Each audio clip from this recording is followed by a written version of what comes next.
Petting a dog boosts brain activity, study says. On one side of the room sits the cutest life-size stuffed animal you've ever seen. On the other side rests a real dog same size, shape, and even the same name as the stuffed version. You get to sit next to both of these fluffy friends and pet their fur. Guess which one will make your brain light up? If you guess the real dog, you're right. Stuffed animals, as cute and cuddly as they may be, just don't supercharge our frontal cortex, the part of the brain overseeing how we think and feel, according to a new study published Wednesday in the journal PLOS ONE. To stay up to date with latest top stories, make sure to subscribe to this YouTube channel by clicking the button above this video. We chose to investigate the frontal cortex because this brain area is involved in several executive functions, such as attention, working memory, and problem solving, but it is also involved in social and emotional processes, said study lead author Rahul Marty, a doctoral student in the Division of Clinical Psychology and Animal-Assisted Interventions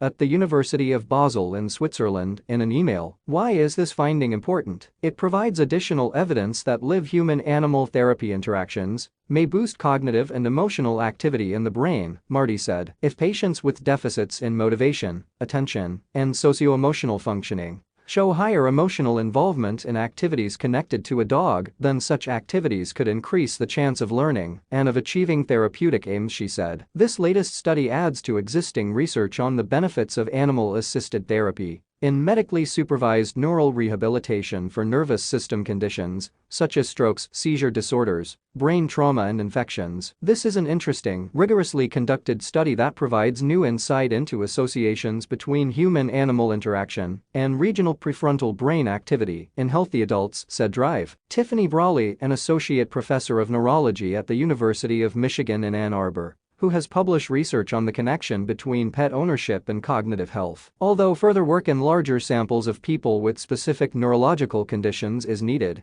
the current study could inform future research of animal-assisted interventions for neurorehabilitation, providing new data regarding the type, intensity, and frequency of animal interactions necessary to achieve desired physiological or clinical benefits, said Brawley, who was not involved in the new research. Researchers used functional near-infrared spectroscopy (FNIRS) in the study, which is a portable brain scanner that provides flexibility since it's functional in natural settings and not limited to a closed room in a lab. The technique measures brain activity via oxygen saturation of the blood in the brain. The study team fitted each of 19 participants with the scanner and asked them to observe and interact with one of 3 live dogs, a Jack Russell Terrier, a Golden Doodle and a Golden Retriever. First, study participants watched the dog from across the room. Then the dog sat next to them. Finally, each person was allowed to pet the dog. This process occurred twice more at later dates. In other sessions, each person repeated the same sequence with a plush stuffed lion that contained a hot water bottle